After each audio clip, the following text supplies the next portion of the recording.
Our agency is called into a nonprofit.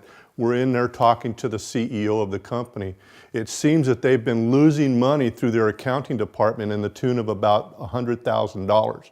The next day, we seize all the hard drives and all the computers. We mirror the hard drives, we give them back. We go back 2 years to determine how far back the problem has been going on. I'm making out a list of people I need to speak with in interviews. I'm going to pass that on to the CEO and get approval.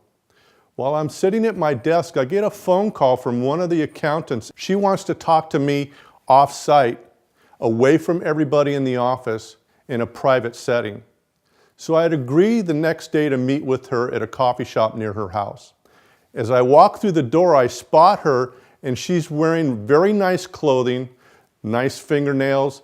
She has a designer purse sitting in the chair next to her, and she has this huge diamond rock on her finger. I slide into the seat in front of her at the booth. I want to get a baseline for her behavior. I want to see what it is that she's normally like under a non-stressful environment. So we talk about her family and her kids and where she went to college and so on.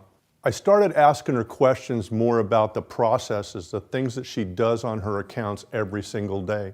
She became more stressed.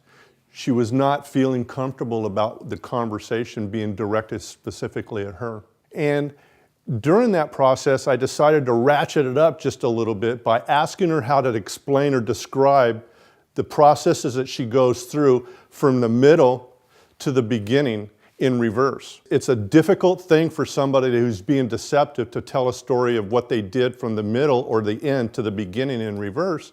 They just can't remember it. They've rehearsed their story. She started moving things between her and me on the table. So I asked more and more complicated questions about her internal controls that they implemented in that accounting office.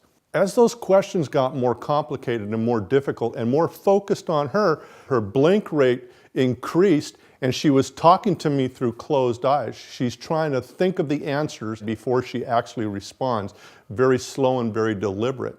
And as those questions become more difficult, she develops a tic in her right eye, and she's getting really nervous. The wrinkles in her forehead begin to shrink. She's really worried. She's going back to that behavior. She's deviating from her benchmark behavior at the beginning of the interview. She was looking for the front door, her escape route.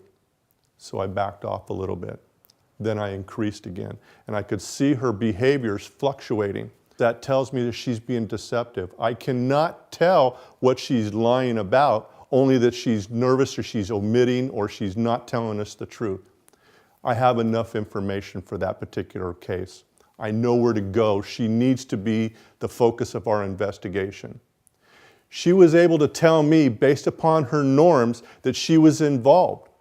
She came to me looking to get information from me, to pump me for information. I was able to turn that around.